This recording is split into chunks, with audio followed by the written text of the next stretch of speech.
Ilang araw pa bago ang Eid al-Fitr ay nag-order na ako ng banner para sa celebration ng Eid al-Fitr. Nag-grocery na rin ako ng mga lulutuin ko para sa celebration namin sa Eid. At ayan po ang aking mga nabili. At ayan na nga, nakagawa na rin ako ng mango float at mango grahams. Ayan na po ang aking nagawa at ilalagay ko na sa freezer. At gumawa na rin pala kami ng macaron fruit salad. So, super creamy po yan.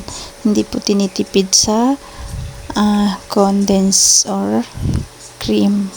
So, sobrang sarap at sobrang tamis po. I think nakapagtapos na sila dito. Ngayon ay araw na ng Eid, kaya pupunta na kami sa Capital Ground.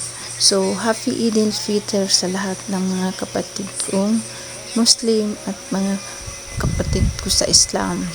So, ito po yung araw na pinaka-importante sa lahat ng mga Muslim sa buong mundo. So, Happy Eid Mubarak sa inyong lahat. Sa mga oras na yan, ay sobrang saya ko kasi after 3 years or many years, ngayon ulit ako nakapag-sala dito ng Eid sa Pilipinas. At sobrang saya ko kasi nakakasama ko muli yung mga pamilya ko. At hindi yun mapapantayan ng kung ano man saya, guys. At siyempre, sa mga araw na ito ay kailangan natin kasama ang lahat ng mga mahal natin sa buhay. Dahil ang buhay ay mababa lang. Hindi natin alam kung kailan tayo mawala sa mundong ibabaw. Kaya habang buhay ka pa ay magtauba ka na.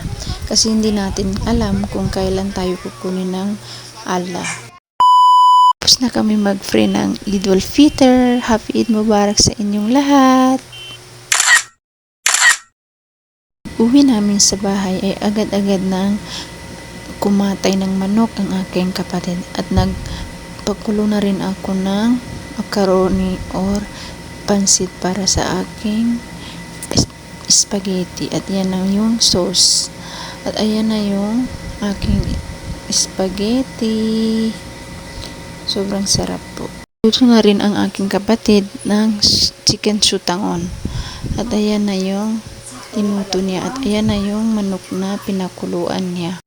Dahil sobrang tagal na namin pinaplano na maliligo kami sa dagat, ay itong araw ay siguro ay matutuloy na kami. So mas mabuti nga yung hindi pinaplano kasi natutuloy talaga kaysa pinaplano na nagiging drawing na lang. So siguro ito na yun. So ayan, samahan niyo po kami.